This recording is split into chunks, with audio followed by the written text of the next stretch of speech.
यह एक ऐसी दुनिया है जहाँ पैसों की कोई वैल्यू नहीं, यहाँ टाइम ही सब कुछ है। यहाँ अगर आपको कोई चीज खरीदनी है तो आपको उस चीज के बदले अपनी जिंदगी का कुछ टाइम देना पड़ेगा, तब जाकर आप उस चीज को खरीद पाएंगे। लेकिन इस दुनिया में एक अच्छी जिंदगी गुजारने के लिए आपके पास टाइम का होना भी जरूरी है, क्योंकि यहाँ जब किसी इंसान की एज 25 साल तक पहुंच जाती है तो उस इंसान के हाथ पर 1 साल का टाइम स्टार्ट हो जाता है। जिस पल काउंटडाउन 0 हुआ उसी पल वह इंसान खत्म। अमीरों के पास इतना टाइम था कि वह 1000 साल की जिंदगी भी जी सकते थे। अमीरों ने खुद के लिए एक अलग दुनिया बना ली थी जहां वो लोग एक सुकून भरी जिंदगी गुजार रहे थे, लेकिन वहीं दूसरी तरफ गेटो सिटी में रहने वाले गरीब लोग दिन रात मेहनत करके खुद के लिए टाइम कमाते थे, नहीं तो उनकी जिंदगी खत्म हो जाएगी। इन्हीं गरीबों की बस्ती में विल नाम का एक लड़का रहता था जिसकी घड़ी में सिर्फ 23 घंटे ही बचे थे। विल अपनी मॉम के साथ रहता था। अब क्योंकि 25 साल के बाद उम्र रुक जाती है, इसीलिए उसकी माँ 50 साल की होकर भी बहुत जवान दिख रही थी। आज विल की माँ का 50वां जन्मदिन था। विल अपनी मॉम का बर्थडे सेलिब्रेट करने के लिए पिछली रात ओवर टाइम करके एक शैंपेन की बोतल लाया था। यह देखकर विल की मॉम बहुत खुश हो जाती है और वो विल से कहती है कि मैं अपने पोतों को देखना चाहती हूँ, तुम किसी लड़की को डेट क्यों नहीं करते? जिस पर विल जवाब देता है कि इन सब चीजों के लिए टाइम किसके पास है। विल की मॉम ने उससे कहा कि इलेक्ट्रिसिटी बिल और बैंक से लिया हुआ लोन कल की डेट तक मुझे क्लियर करना होगा, नहीं तो हमें फाइन पड़ सकता है। इसीलिए अब मैं जा रही हूँ और कल रात तक सभी बिल्स और बैंक के लोन्स जमा करवा कर वापस आऊंगी। उसने कहा कि मेरे पास सिर्फ 3 दिन का टाइम है। इलेक्ट्रिसिटी बिल और बैंक का लोन चुकाने में मेरे पास लगभग सारा टाइम खर्च हो जाएगा, इसीलिए कल शाम को तुम जरूर बस स्टॉप पर मेरा इंतजार करना, ताकि मेरा सारा टाइम खत्म होने से पहले मैं तुमसे कुछ टाइम ले सकूं। इस पर विल ने कहा ठीक है, मैं टाइम पर पहुंच जाऊंगा। जाने से पहले विल की माँ विल के हाथ को छूकर उसकी बॉडी में 30 मिनट ट्रांसफर करती है ताकि विल अच्छा नाश्ता खरीद कर खा सके। इसके बाद दोनों अपने अपने काम पर निकल गए। रास्ते में विल के पास एक छोटी बच्ची आती है। वो विल को एक कैप्सूल देकर विल से उसका थोड़ा सा टाइम मांगती है। विल मुस्कुराते हुए उस छोटी बच्ची को कैप्सूल में अपनी जिंदगी का 5 मिनट का टाइम दे देता है और वह चली जाती है। यहाँ हमें पता चलता है कि यह लोग अपने टाइम को एक कैप्सूल में स्टोर भी कर सकते हैं, जिससे यह लोग कभी भी यूज और ट्रांसफर कर सकते हैं। इसके बाद विल काम के लिए फैक्ट्री पहुंच जाता है। काम शुरू करने से पहले वह कॉफी लेने जाता है, लेकिन वहां वह देखता है कि हर एक चीज का दाम डबल हो गया है। जहां पहले कॉफी 2 मिनट की मिलती थी, अब उसका प्राइस डबल होकर 4 मिनट हो चुका है। यहाँ पर कभी भी किसी चीज का भी दाम बढ़ा दिया जाता है बिना किसी अनाउंसमेंट के। ये बात विल को बहुत बुरी लगती है। मजबूरी में विल ने भी कॉफी के लिए अपनी जिंदगी के 4 मिनट पे किए और काम पर लग गया। दिन भर के काम के बाद रात के वक्त विल अपने दोस्त के साथ एक बार में जाता है। विल का दोस्त एक नंबर का शराबी था। वह हर वक्त शराब के नशे में टली रहता। विल का दोस्त विल को इशारे में बताता है कि वह आदमी सबको फ्री में दारू पिला रहा है और उसके पास बहुत ज्यादा टाइम है। ये सुनकर विल ने जब उस आदमी की तरफ देखा तो उसे चारों तरफ से लड़कियों ने घेरा हुआ था। विल की जब उस आदमी की घड़ी पर नजर गई तो उस आदमी के पास 116 साल का टाइम था। ये देखकर विल समझ जाता है कि यह आदमी ग्रीनिच सिटी से है, क्योंकि गेटो सिटी में लोगों के पास ज्यादा से ज्यादा 2 दिन का टाइम होता है। विल उस आदमी के पास आया और उसे वार्न करने लगा कि यहाँ पर तुम्हें नहीं होना चाहिए था। यहाँ चोरों का खतरा है, ये लोग तुम्हें मारकर तुम्हारा टाइम चुरा लेंगे, इसलिए जल्दी से यहाँ से निकल जाओ। लेकिन वो आदमी विल की बातों को सीरियस नहीं लेता और उसे इग्नोर करके ड्रिंक करने लग जाता है। तभी उस बार में फोर्टिस नाम का एक गैंगस्टर अपने ग्रुप के साथ आया, जिसे देखकर सारे लोग बाहर निकल भागे। दरअसल यह शहर के सबसे बड़े गुंडे हैं जो लोगों से जबरदस्ती टाइम चुराते हैं। विल का दोस्त विल को पकड़कर ले जाने लगा, लेकिन विल ने जाने से इनकार कर दिया और वहां एक कोने में छिपकर सब कुछ देखने लगा। फोर्टिस उस अमीर आदमी से उसका सारा टाइम लूटने आया था। फोर्टिस उस अमीर आदमी को चैलेंज करता है कि चलो पंजा लड़ाते हैं और जो हारेगा वह अपना सारा टाइम जीतने वाले को दे देगा। ये टाइम फाइट आर्म रेसलिंग की तरह थी, जिसमें 2 लोगों को एक दूसरे की कलाई पकड़नी होती थी। जिस भी इंसान की कलाई नीचे होती थी उसका टाइम घटने लगता था और वो टाइम उस आदमी के हाथ में ट्रांसफर होने लगता था जिसकी कलाई ऊपर होती थी। इस तरह जीतने वाला इंसान सारा टाइम उस दूसरे आदमी से अपनी बॉडी में स्टोर करके उसे मार देता। फोर्टिस उस आदमी से कहता है, क्या तुम इसके लिए तैयार हो? इस पर उस अमीर आदमी ने कहा कि मैंने बहुत ज्यादा ड्रिंक की हुई है, इसलिए मुझे कुछ टाइम चाहिए, उसके बाद मैं तुम्हारे चैलेंज के लिए तैयार हूँ। फोर्टिस कहता है कि ठीक है, ये तुम्हारी आखिरी ख्वाहिश है, जाओ, मैं तुम्हें तैयार होने के लिए कुछ मिनट देता हूँ। फोर्टिस उसके साथ अपना एक आदमी भी भेज देता है ताकि यह भाग न सके। वो अमीर आदमी बाथरूम में आकर बहुत ज्यादा उल्टियां करने लग जाता है, क्योंकि उसे काफी चढ़ गई थी। इसलिए अगर वो इस हालत में फोर्टिस से पंजा लड़ता तो इस अमीर आदमी का हारना कंफर्म था। तभी विल वहां पर आ जाता है। वो फोर्टिस के आदमी को मारकर उस अमीर आदमी को अपने साथ उस जगह से बाहर निकाल लेता है और उसे फोर्टिस से बचाकर एक सेफ जगह पे ले आया। विल ने उस अमीर आदमी से कहा कि मैंने तुमसे कहा भी कि तुम्हारी जान को खतरा है, तुम जानबूझकर अपना टाइम क्यों बर्बाद कर रहे हो? वो आदमी विल को अपना नाम हेनरी बताता है और वो विल से पूछता है कि तुम्हारी उम्र उम्र कितनी है? विल ने बताया 28 साल। हेनरी ने कहा, मेरी उम्र 105 साल है और अब मैं जिंदगी से थक चुका हूँ। मैंने अपनी लाइफ में हर एक चीज का मजा लिया है और अब मुझे इस जिंदगी की जरूरत नहीं है। मैं जीना नहीं चाहता। ये सुनकर विल ने हैरानी से पूछा, आखिर तुम कहना क्या चाहते हो? इस पर हेनरी ने कहा, लगता है तुम अब तक हकीकत से अनजान हो। क्या तुमने कभी सोचा है कि इस दुनिया में अलग अलग टाइम जोन्स क्यों बनाए गए हैं? आखिर क्यों तुम्हारे टाइम जोन गेटो में किसी भी वक्त चीजों के दाम और टैक्स बढ़ा दिए जाते हैं? दरअसल महंगाई जानबूझकर बढ़ा दी जाती है ताकि गरीब लोग मरते रहें और उनकी मौत का फायदा ग्रीनविच टाइम जोन के अमीर लोगों को होता रहे। असल में ये सारा सिस्टम उन्हीं का बनाया हुआ है। जरा सोचो, वहाँ ग्रीनविच टाइम जोन में लोगों के पास जीने के लिए हजारों साल हैं, लेकिन यहाँ गेटो में तुम लोग हर रोज जीने के लिए मेहनत मजदूरी करते हो। ऐसा इसलिए है क्योंकि उन्होंने तुम्हें यह करने के लिए मजबूर किया है। वो लोग तुम लोगों को ज्यादा टाइम देना ही नहीं चाहते ताकि तुम लोग मजबूरी में उनके लिए काम करते रहो। वो लोग महंगाई बढ़ाकर तुम्हें ज्यादा से ज्यादा टाइम खर्च करने पर मजबूर करते हैं ताकि तुम्हारे टाइम से वो हमेशा की जिंदगी जी सकें। उन्होंने अपनी जिंदगी का हर एक दिन गरीबों की मौत से इकट्ठा किया है और मैं ऐसी जिंदगी बिल्कुल भी नहीं जीना चाहता जो किसी गरीब मजबूर इंसान की मौत से मिली हो। ये सब सुनकर विल समझ गया कि हेनरी बहुत ही नेक दिल इंसान है। हेनरी ने विल से आगे पूछा, अगर तुम्हारे पास मेरे जितना टाइम होता तो तुम क्या करते? विल ने मुस्कुराकर कहा कि सबसे पहले मैं बार बार टाइम को देखना छोड़ देता, क्योंकि उस वक्त भी विल के पास सिर्फ 18 घंटे होते हैं। वो सोने से पहले, सोने के बाद, खाना खाते टाइम हर वक्त अपनी घड़ी देखता रहता है, क्योंकि मुझे डर लगता है कि कहीं मेरा टाइम खत्म न हो जाए और मैं मर न जाऊं। विल कहता है कि मेरी मॉम घर संभालने के लिए बहुत ज्यादा मेहनत करती है। अगर मेरे पास तुम्हारी तरह इतना ज्यादा टाइम होता तो मैं अपनी मॉम के लिए ग्रीनविच सिटी में एक अच्छा घर खरीदता और हम दोनों वहाँ पर खुशी से जिंदगी गुजारते। इसके बाद विल ने हेनरी से कहा, आज रात हमें यहीं रुकना होगा, सुबह तक खतरा टल जाएगा, तब तुम वापस अपने घर लौट जाना। इसके बाद ये दोनों सो जाते हैं। सुबह उठकर हेनरी देखता है कि विल अभी भी सो रहा है। वो विल के पास आता है और उसके पास जितना भी टाइम होता है वो सारा का सारा विल को ट्रांसफर कर देता है और अपने पास कुछ ही मिनट बचाकर एक ब्रिज के ऊपर जाकर बैठ जाता है। विल जब नींद से जागा तो उसने देखा कि हेनरी वहां से जा चुका है। तभी हमेशा की तरह नींद से जागने के बाद विल ने अपनी घड़ी में नजर डाली। विल की घड़ी में 116 साल ऐड हो चुके थे। यह देखकर उसकी आंखें खुली की खुली रह गईं। उसे लगा कि वो अभी भी नींद में है और सपना देख रहा है। इसी दौरान विल की नजर विंडो पर पड़ी जिस पर लिखा था, मेरा टाइम बर्बाद मत करना। वो समझ जाता है कि हेनरी ने मुझे अपना सारा समय दे दिया है। तभी विल ने हेनरी को दूर एक ब्रिज के किनारे पर बैठे देखा। विल जल्दी से हेनरी की तरफ भागा, लेकिन अब बहुत देर हो चुकी थी क्योंकि हेनरी के पास अब बस कुछ ही सेकंड्स बचे थे और थोड़ी देर बाद वो एक झटके से मरकर ब्रिज से नीचे पानी में गिर गया। विल को हेनरी की मौत का बहुत ज्यादा दुख होता है। अब विल के पास 116 साल की जिंदगी थी और वो समझ जाता है कि अगर मैं यहाँ पर रहा तो लोग समझेंगे कि हेनरी को इसी ने मारा है। विल जल्दी से अपने दोस्त के पास जाता है। विल का दोस्त विल के हाथ में इतना सारा टाइम देखकर शॉक रह जाता है, जिसके बाद विल ने अपने दोस्त को दोस्ती की खातिर 10 साल का टाइम दिया। ये देखकर विल का दोस्त उसका दिल से शुक्रिया अदा करता है। विल कहता है कि यहाँ रहना मेरे लिए अब ठीक नहीं, क्योंकि इतने ज्यादा टाइम को देखते हुए मेरा टाइम छीनने के लिए कोई भी मुझे मार सकता है। अब मैं अपनी माँ के लिए ग्रीनविच सिटी में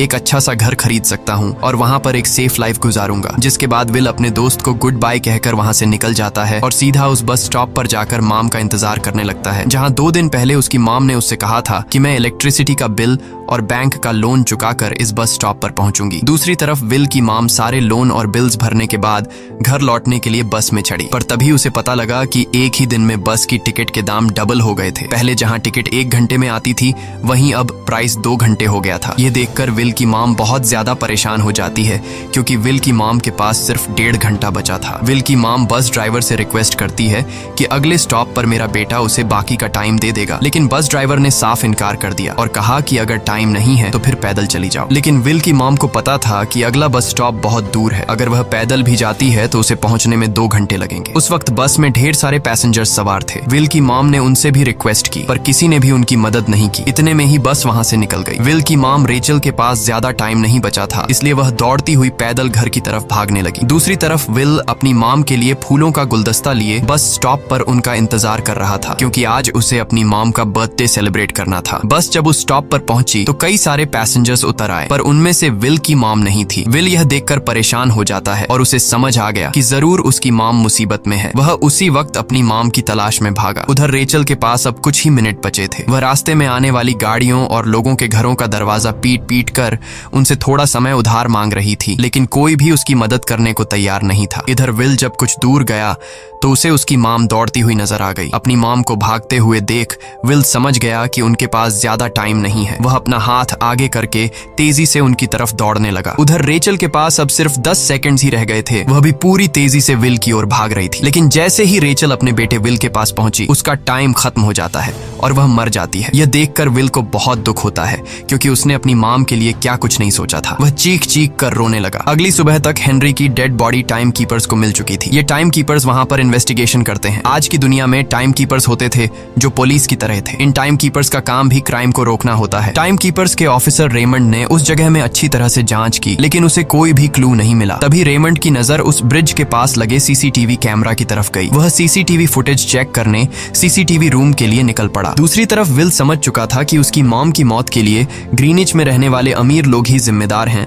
जिन्होंने गेटो शहर के लोगों को एक एक सेकंड का मोहताज बना दिया है। अब विल उनसे बदला लेने ग्रीनिच की तरफ निकल पड़ा और यहाँ से होती है असल कहानी शुरू। ग्रीनविच सिटी में एंटर होने के लिए विल को 1 साल का टाइम खर्च करना पड़ा और ग्रीनिच सिटी जा पहुंचा। वहां जब विल ने अमीर लोगों का लाइफस्टाइल देखा तो उसकी आंखें खुली की खुली रह गईं। वहां लोगों के पास इतना टाइम था कि वो लोग मरने का नाम तक भूल गए थे। यहाँ पर अमीर लोग के बॉडीगार्ड के पास भी 100 साल से भी ज्यादा का टाइम था। ये देखकर विल गुस्से से लाल हो जाता है, क्योंकि विल जिस शहर से आया था वहाँ पर लोगों के पास सिर्फ 24 घंटे की जिंदगी थी। विल वहाँ एक महंगे होटल में रुकता है। खाना खाते दौरान एक बहुत ही खूबसूरत लड़की विल को देखती है, जैसे उसे विल पसंद आ गया हो। दूसरी तरफ टाइम कीपर रेमंड हेनरी की मौत के वक्त का सीसीटीवी फुटेज चेक कर रहा था। तभी उसे फुटेज में विल दिखाई देता है। हालांकि कैमरा ने हेनरी को ब्रिज से गिरते हुए रिकॉर्ड नहीं किया था, लेकिन उस फुटेज में विल ब्रिज के पास खड़ा नजर आ रहा था, जिससे रेमंड को विल पर शक होने लगा। इसलिए रेमंड ने अपनी टीम को विल के बारे में जानकारी इकट्ठा करने को कहा। रिसर्च के दौरान टाइम कीपर्स को यह बात पता चल जाती है कि विल नाम का एक आदमी बहुत सारा टाइम खर्च करके ग्रीनविच सिटी में एंटर हो गया है, जिससे रेमंड को यह बात कंफर्म हो जाती है कि विल ने ही हेनरी को मारा है। रेमंड उसी वक्त अपनी टीम के साथ ग्रीनविच शहर की ओर रवाना हो गया। दूसरी ओर ग्रीनविच शहर में विल एक कैसीनो में आया, जहाँ कुछ अमीर लोग पोकर खेल रहे थे। विल भी उनके साथ बैठ जाता है। एक नए आदमी को देखकर ये लोग उस पर हंसने लगते हैं, लेकिन विल गैम्बलिंग में माहिर था। आज उसके लिए अमीरों से पैसे निकालने का सबसे अच्छा मौका था। विल ने फिलिप नाम के एक रईस आदमी के साथ पोकर की बाजी खेली। फिलिप यहाँ का सबसे रईस इंसान है। उसके पास खुद का एक टाइम बैंक है जो लोगों को लोन पर टाइम देता है। फिलिप के साथ उसकी डॉटर भी बैठी होती है। यह वही लड़की है जो कुछ देर पहले विल को गौर से देख रही थी। गेम जब शुरू हो जाती है तब विल अपनी लाइफ का सारा टाइम दांव पर लगा देता है और अपनी माइंड के बदौलत वो फिलिप से 1100 साल जीत जाता है। यह देखकर फिलिप की बेटी सिल्विया विल से काफी ज्यादा इम्प्रेस हो जाती है। उसने विल को कल रात अपने घर पार्टी पर इनवाइट किया। फिर अगली शाम विल एक नई नवेली कार खरीदकर फिलिप की पार्टी में जा पहुंचा। वहीं पार्टी के दौरान विल और सिल्विया डांस करने लगते हैं और सिल्विया मन ही मन विल को दिल दे बैठी। वो अपनी दिल की बात विल से करने ही वाली थी कि तभी टाइम कीपर रेमंड अपनी टीम के साथ वहां पहुंचता है और विल को पकड़ लेते हैं। विल को खूनी समझकर सिल्विया भी उससे नाराज हो गई। रेमंड ने सबसे पहले विल का सारा टाइम उससे छीनकर सिर्फ 2 घंटे दिए। उसके बाद वो विल को हेनरी के खून के इल्जाम में गिरफ्तार करने लगा। रेमंड विल से पूछता है कि तुमने हेनरी को क्यों मारा। विल उसे कहता है कि मैंने उसे मारा नहीं था, बल्कि वो खुद जीना नहीं चाहता था, इसलिए उसने मुझे 116 साल दिए और बाद में उसने खुद की जान ली। लेकिन रेमंड विल की बात पर यकीन नहीं करता। विल समझ जाता है कि रेमंड मुझे हेनरी के झूठे केस में फंसाकर उम्र भर कैद के लिए मुझे जेल में डाल देगा। इसलिए वह मौका देखते ही रेमंड के आदमियों को मारकर खुद को आजाद कर लेता है और उनकी बंदूक लेकर सिल्विया को बंदी बना लिया। सिल्विया को ढाल बनाकर विल उसे साथ लेकर भाग निकला और रेमंड और उसके आदमियों को चकमा देता हुआ वापस गेटो शहर आ पहुंचा। इस दौरान विल के पास टाइम काफी कम बचा था। उसने सिल्विया से कुछ टाइम उधार मांगा, लेकिन सिल्विया ने उसे 1 सेकंड भी देने से इनकार कर दिया, क्योंकि वह भी उसे हेनरी का खूनी समझ रही थी। इसलिए वो और तेजी से गेटो शहर की तरफ कार दौड़ाता है ताकि वहां पहुंचकर किसी से टाइम उधार ले सके। जल्दबाजी में उसका ध्यान आगे सड़क पर बिछी कंटीली तारों पर नहीं पड़ता, जिससे टकराते ही विल की कार ब्रिज से नीचे गिर जाती है। इस एक्सीडेंट में विल और सिल्विया बेहोश हो गए। असल में रास्ते में वह कांटे फोर्टिस और उसकी गैंग ने बिछाए थे। फोर्टिस ने देखा कि सिल्विया के पास 10 साल का टाइम था। वो सिल्विया का सारा टाइम चुरा कर वहां से निकल जाते हैं। इतने में ही विल और सिल्विया को होश आया। सिल्विया ने जब अपने हाथ की तरफ देखा तो वो परेशान हुई, क्योंकि उसके पास सिर्फ 30 मिनट ही बचे थे और विल के पास भी कुछ मिनट ही बचे थे। पर फिर भी उसने सिल्विया को अपने कुछ मिनट दिए, जिससे इन दोनों का टाइम बराबर हो गया। इसके बाद विल सिल्विया को लेकर जल्दी से अपने दोस्त के घर जाता है, जिसे उसने 10 साल दिए थे। जब उसके दोस्त की वाइफ ने दरवाजा खोला और उसने विल को देखा तो उसने विल से नाराजगी जताते हुए कहा, तुम्हारे दिए हुए 10 साल ने मेरे हस्बैंड की जान ले ली। उसने सारा टाइम शराब में उड़ा दिया जिससे उसकी मौत हुई। ये सुनकर विल मायूस हो गया, लेकिन अब इन दोनों के पास भी ज्यादा टाइम नहीं था। अगर यह दोनों जल्दी से कुछ नहीं करते तो इनकी भी मौत पक्की थी। तभी विल ने सिल्विया के कानों में ईयरिंग देखी जो हीरे की थी। उसे बेचकर विल और सिल्विया को 2 दिन का टाइम मिल गया। इसके बाद विल सिल्विया को लेकर फोन बूथ पर आया। उसने सिल्विया के पिता फिलिप को कॉल किया और बताया कि उसकी बेटी अब तक सही सलामत है। उस वक्त रेमंड भी फिलिप के पास ही मौजूद था और विल को भी पता था कि रेमंड भी वहाँ मौजूद है। विल ने सिल्विया को छोड़ने के बदले 10,000 साल का टाइम मांगा और वो 10,000 साल टाइम बैंक के जरिए गरीब लोगों में बांटने को कहा और कल सुबह तक का टाइम दिया। हालांकि फिलिप के लिए यह रकम कुछ भी नहीं थी, पर फिलिप किसी भी कीमत पर गरीबों को टाइम नहीं देना चाहता था। इधर विल सिल्विया को अपने घर ले आया जहां पर दोनों सुबह होने का इंतजार कर रहे थे। इसी दौरान सिल्विया ने विल से पूछा कि उसकी फैमिली कहाँ है। इस पर विल ने बताया कि पिछली रात ही टाइम न होने की वजह से मेरी माँ की डेथ हुई। ये सुनकर सिल्विया को बहुत बुरा लगता है और उसे एहसास होता है कि यहाँ गरीब लोग हर पल मौत के डर में जीते हैं। उन्हें एक दिन का टाइम कमाने में कितनी मेहनत करनी पड़ती है। अगली सुबह बैंक खुलते ही विल और सिल्विया खिड़की से बैंक पर नजर रखने लगे, लेकिन बैंक ने गरीबों में टाइम नहीं बांटा। सिल्विया यह देखकर बहुत मायूस हो गई कि टाइम के आगे उसके पिता के लिए अपनी बेटी की भी कोई कीमत नहीं थी। अब सिल्विया को समझ आ गया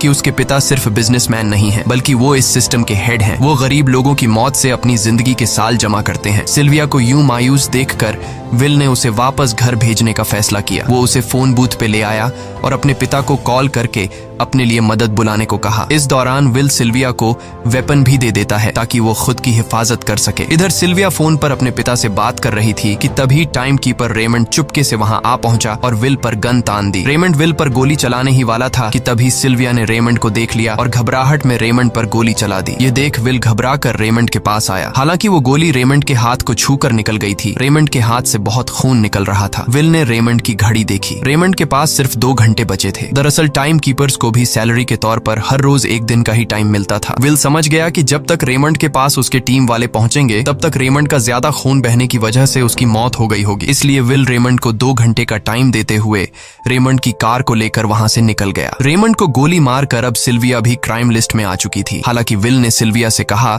कि वो अभी इन सब से निकल सकती है, लेकिन ग्रीनिच में सिल्विया की जिंदगी पिंजरे में कैद पंछी की तरह थी। उसके पिता फिलिप ने उस पर बहुत सारी पाबंदियां लगा दी थीं, पर यहाँ आकर उसे आजादी का एहसास हो रहा था क्योंकि यहाँ वो अपनी मर्जी की मालिक थी और सिल्विया समझ जाती है कि यहाँ पर लोगों के साथ गलत हो रहा है। अब वह भी गरीबों को उनका हक दिलाने में विल के साथ थी। विल और सिल्विया ने मिलकर अमीरों को लूटना शुरू कर दिया। सिल्विया जो कि ग्रीनिच सिटी के चप्पे चप्पे से वाकिफ थी, इसलिए इन दोनों ने प्लान बनाया कि वो ग्रीनिच सिटी में बैंक से टाइम कैप्सूल चुराएंगे और उनको गरीबों में बांट देंगे। सिल्विया ने सबसे पहले अपने पिता फिलिप के कई सारे बैंक्स में डाका डाला क्योंकि फिलिप ने गरीबों की मौत से वह सारा टाइम इकट्ठा किया था। इन दोनों ने तिजोरी से सभी टाइम कैप्सूल एक बैग में पैक करके वहां से निकल गए और उन्हें गरीबों में बांटने लगे। इतनी बड़ी चोरी करने के बाद अब सरकार भी इन दोनों से तंग आ चुका था, इसीलिए सरकार ने इन दोनों के सर पर 10 साल का टाइम इनाम रख दिया। ये खबर सुनते ही गैंगस्टर फोर्टिस अब इन दोनों को कुत्ते की तरह ढूंढने लगा, लेकिन विल और सिल्विया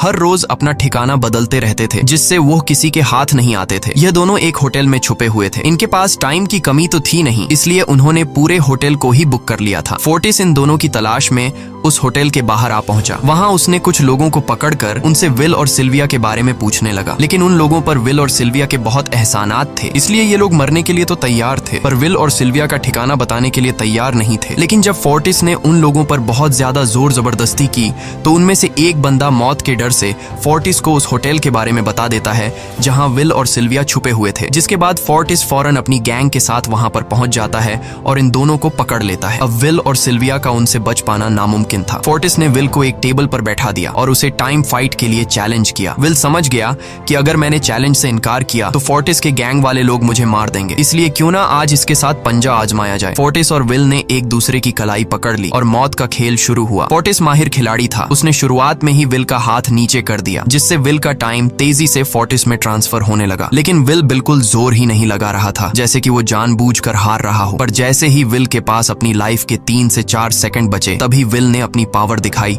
और एक झटके से फोर्टिस का हाथ नीचे कर दिया। फोर्टिस की आंखें खुली की खुली रह गईं। वो पूरा जोर लगाकर अपना हाथ ऊपर करने की कोशिश कर रहा था, लेकिन विल की ताकत के आगे वो ढीला पड़ चुका था। ये देख फोर्टिस के आदमियों का ध्यान फोर्टिस की घड़ी पर अटक गया। अब उनका बॉस मरने वाला था। इतने में ही मौका पाकर विल ने अपने जूते से गन निकाली और पलक झपकते ही फोर्टिस के सारे आदमियों को शूट कर दिया, क्योंकि अगर वो ऐसा नहीं करता तो वो लोग उसे मार देते। इसी के साथ फोर्टिस का टाइम 0 हो गया और वह भी मारा गया। विल और सिल्विया जल्दी से वहां से भाग निकले। इसी दौरान उन्होंने देखा कि अमीरों ने सारा खेल पलट दिया था। विल और सिल्विया ने गरीबों में जितना भी टाइम बांटा था उसकी वैल्यू अब कुछ भी नहीं रही थी, क्योंकि अमीरों ने महंगाई के दर को कई गुना बढ़ा दिया था। यह देख विल हारा हुआ महसूस करने लगा और उसे लगा कि मैं कभी भी इन गरीबों को उनका हक नहीं दिला सकूंगा। उसने सिल्विया से कहा कि अब सब खत्म हो चुका है। अगर वो लोगों में 1000 साल भी बांट दें तो अमीर लोग महंगाई को और ज्यादा बढ़ा देंगे, जिससे लोगों की हालत कभी नहीं सुधर पाएगी। सिल्विया ने कहा कि कोई तो रास्ता होगा। इस पर विल ने कहा कि हमें लाखों साल चुराकर इन लोगों को देने होंगे, तब जाकर हम लोग महंगाई को कंट्रोल कर सकते हैं। हालांकि यह इतना आसान नहीं था, पर सिल्विया ने इसके लिए एक प्लान सोच रखा था। अगली ही सुबह जब फिलिप अपने बॉडीगार्ड्स के साथ ऑफिस पहुंचा, तभी सिल्विया वहां आई और उसने अपने पिता से कहा कि वो सरेंडर करना चाहती है। तब सारे गार्ड्स ने सिल्विया पर गन तान दी, लेकिन तभी वहां पीछे से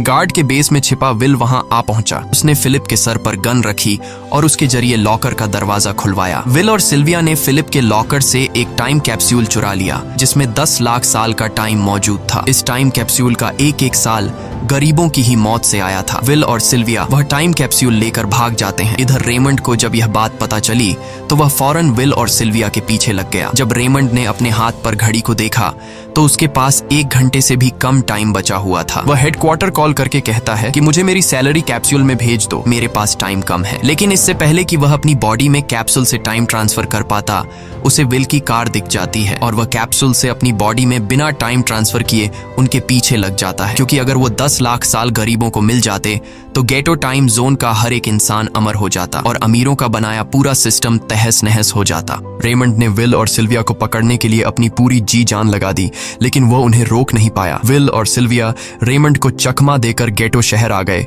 और वह टाइम कैप्सूल एक बच्ची के हाथों में सौंप दिया। उन्हें पता था कि रेमंड सीधा हमारे पीछे गीटो शहर पहुंचेगा, इसलिए उन्होंने इस जगह को छोड़कर एक सुनसान जगह पर चले गए। उधर उन्होंने गीटो शहर के लोगों में लाखों साल बांटकर उन्हें अमर कर दिया था, लेकिन खुद इन दोनों के पास बहुत ही कम टाइम बच जाता है। बदकिस्मती से उसी पल रेमंड ने उन्हें पकड़ लिया। रेमंड ने विल को धमकी देते हुए कहा, अगर तुम्हें अपनी जान प्यारी है तो चुराया हुआ सारा टाइम वापस कर दो। तब विल ने उसे अपनी घड़ी का समय दिखाया। विल और सिल्विया के पास कुछ ही मिनट बचे थे। विल ने रेमंड से कहा, कहीं तुम भूल तो नहीं गए? याद है जब तुम मरने वाले थे तो मैंने तुम्हें कुछ टाइम उधार दिया था। टाइम तो तुम्हें मुझे वापस करना चाहिए। यह सुनकर रेमंड को याद आया कि विल और सिल्विया को पकड़ने की जल्दी में उसने अपने टाइम पर ध्यान ही नहीं दिया। जब उसने अपनी घड़ी पर नजर डाली तो उसके पास सिर्फ 5 सेकंड ही बचे थे, जो देखते ही देखते 0 हो गए और रेमंड मारा गया। विल और सिल्विया रेमंड से तो बच गए थे, पर इन दोनों के पास भी अब सिर्फ एक मिनट ही बचा था। ऊपर से उस सुनसान इलाके में उनकी मदद करने वाला भी अब कोई नहीं था। उन्हें अपनी मौत साफ नजर आ रही थी। इन दोनों ने मायूस होकर एक दूसरे को गले लगाया और तभी विल को रेमंड की कार नजर आई। विल फौरन कार की तरफ भागा